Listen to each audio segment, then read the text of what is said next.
Hey you guys, it is me, the Ike Theories, back with another video. Now, just a tiny little side note I have to say. Um, I did a little live reaction yesterday, and a lot of people were, in the live chat, watching this episode with me. So, for those who saw it, I'm glad you did, and for those who didn't get to see it, sorry, because YouTube has just been crazy lately. I don't know if it's because this was an epic finale, but they freaking took my video down. They just restricted it because of copyright infringement or something like that. And this has happened to a lot more YouTubers. I thought I was the only one, but this happened to a lot of people. I'm not gonna name those people, but if I include me into the equation, for all the people I know who this has happened to, 4 YouTubers so far, this has happened to. So, I mean, and I've seen clips and stuff like, yesterday actually, of leaks and leaked clips from the episode before it even came out. So those videos didn't even get taken down, at least not yet. So, and videos in the future that I've reacted to hasn't gotten taken down. That wasn't my first reaction. I've done reactions before, not on this channel, but I've done a reaction to a show before, not on Steven Universe. And other people have done reactions to shows, and it hasn't gotten restricted. So I don't know what all of that is about, but anyway, we saw the finale. Well, I believe is the finale. Change Your Mind, also the Battle of Heart and Mind. I think that's the name of the special, Battle of Heart and Mind, but the actual episode name, I believe, was Change Your Mind. And we got a chance to see everything. Everything happened. Everything was amazing. It was everything it could be. I don't know what's worse.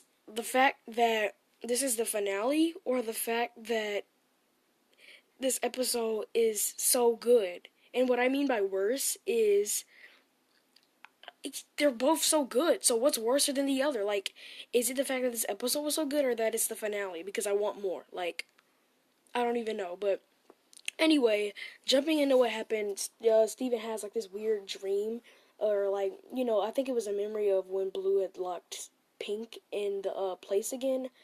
So, that little tower prison place. So we get like a dream sequence of that, which is crazy.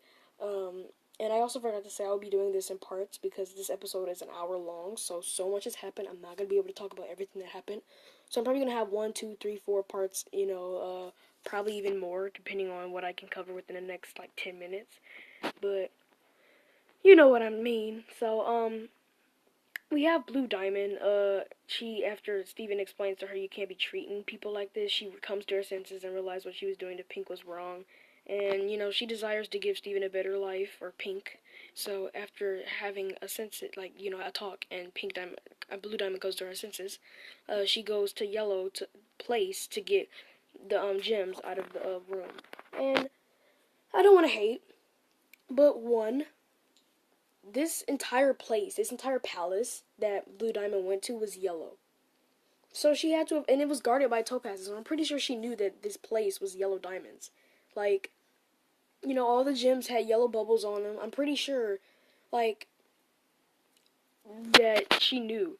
So, like, she probably didn't know she was in there, but I don't get why Yellow Diamond wouldn't be in there. It's her place. Like, she's so biased for that. Like, how is she just going to just assume that Yellow Diamond isn't in her own palace place at the time and then just go get those gems? Like, the lights didn't even turn fully on before she even knew if she was in there or not. Like, I don't even know. Blue is weird, okay? And I also have to point out the fact that Yellow was just in there, chilling with the lights off. Like, because Blue Diamond and, Steven and Connie come into there, and then the lights are all off, and then they just turn off and she's in there. I'm pretty sure they were just giving it, that normal sequence that the show's supposed to have, like give it a scary feel. But to me, I just look at Yellow Diamond as a complete creep. She's just sitting in a dark room waiting for them to come. But anyway, she gets out of her throne, breaking stuff, mad because Blue's trying to stick her neck out for her. They get into a fight, and let me tell you, I don't even know where to start. This fight was epic, okay? And Yellow Diamond pushes Blue out of the wall, which was from what we saw in the trailer. Then they fall into some bridge where they continue their arguments, and then Yellow Diamond just starts electrocuting Blue. Like, how? Like, I mean, of course, yeah, she did just, like, throw one of her orbs at you and start fighting you, but, like, come on, y'all. Sisters, you can't be doing that. of course, she's doing all this for the sake of White, which I kind of figure Yellow was that type of person. But once Stephen Helper comes to her sisters, they try to leave, and I just think White Diamond can see through that ship because I mean it does have eyes, even though the eyes didn't open yet, which I didn't even think the ship would have eyes, but even though the eyes didn't open yet, it still like was literally looking at them going to Pink Diamond's ship, where we actually see White Pearl in a different pose for once. This is something we've never seen before, so it was actually surprising. Because, you know, White Pearl, she doesn't, like, actually move other than, like, float around and, like, in that same stance. So the fact that she's actually in different poses is different. But then, Yellow and Blue, Yellow looks so much weirder. But it looks like her eyes are too far apart. But then Yellow and Blue looking at White's ship as White Pearl is there just watching them. You know, as White Diamond's ship, like, connects to, Pink Diamonds or Stevens, and then White Pearl just sends them to their room. And then Blue's like, which room should we go to? Just completely trying to make this entire thing worse. Just like, which room should we go to? But after that, then the ship eyes actually turn on. And I wonder, is the eyes like made out of metal or something? Like, how does that work? Because the eyes just look weird. Like, there's no way these are real eyeballs.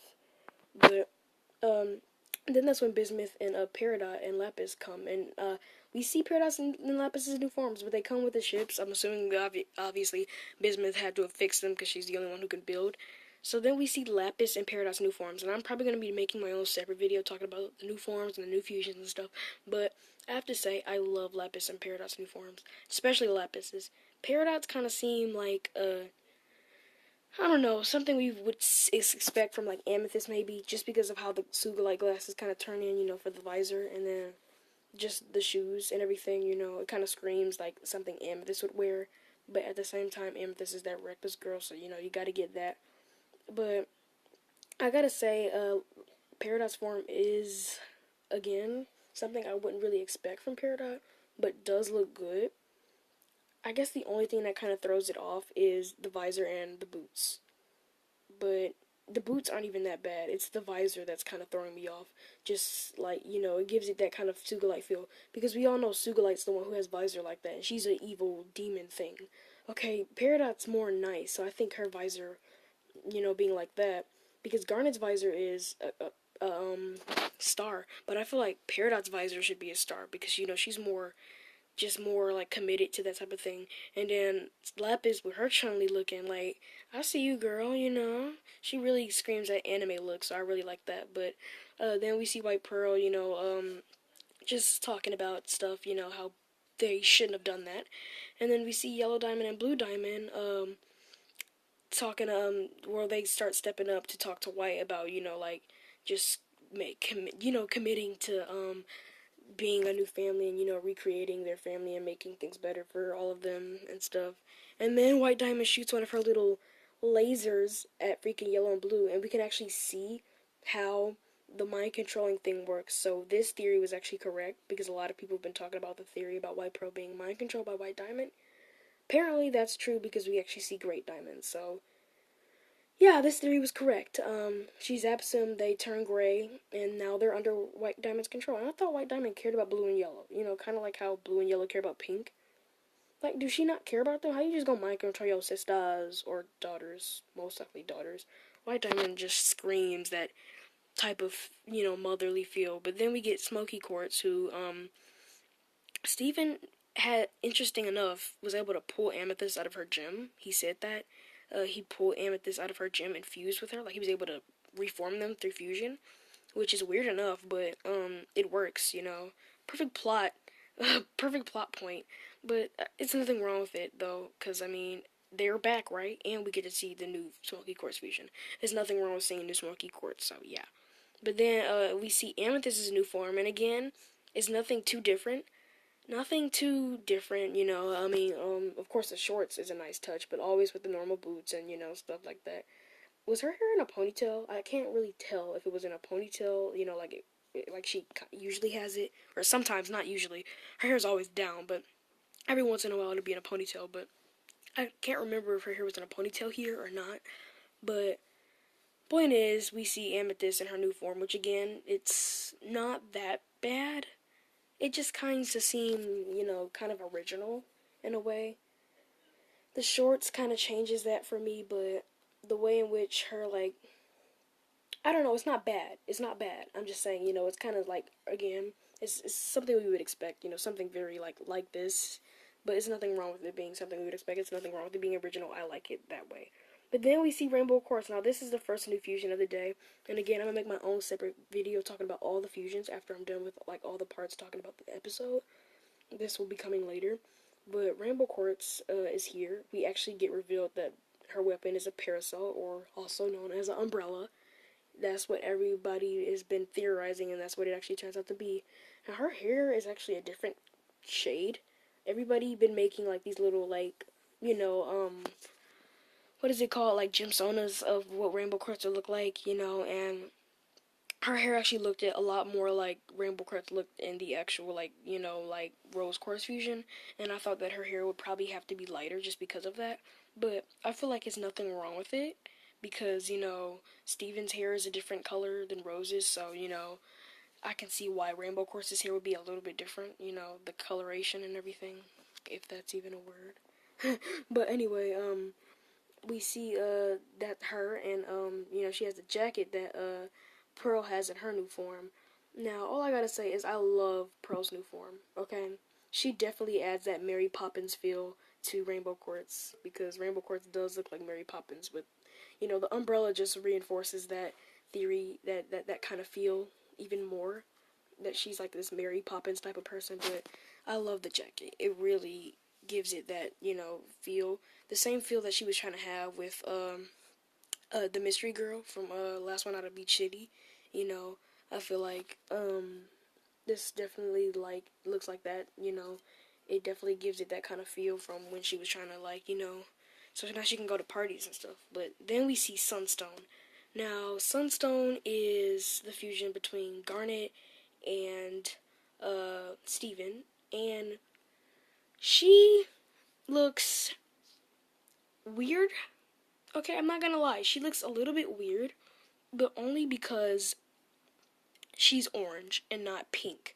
Everybody's been making, like, these little theories and speculations that because Garnet's magenta and Steven's pink, that their fusion obviously would be, like, pink, something pink. Because just like how Garnet's magenta and Amethyst is purple, so they get, like, this, like, purplish, like, pinkish color for Sugilite. And the same thing for Opal. Purple and white kind of gives that, like, bluish, grayish feel for Opal. Like, their fusion colors are just, like, everything about that color, the color is off here. But I love the design, the fiery kind of feel to it. Everything about it is good. She was a little jokey, though, but again, Steven jokes around a lot. I just didn't see a lot of the seriousness that Garnet possesses, So that's the only difference, but again, nothing wrong with it. She kind of reminds me of an emoji, so, that just makes me like her even more, because I love emojis. I have, like, pillows of emojis and stuff. It's the easiest way to text, but we're gonna stop it right here. I will definitely be talking about everything else, the Obsidian fusion and everything else. I will be getting to all of that later, in the second part, which will probably be going out tomorrow. So don't forget to like and subscribe, and I'll be doing some more videos recurring this and reoccurring this, talking about this. But yeah.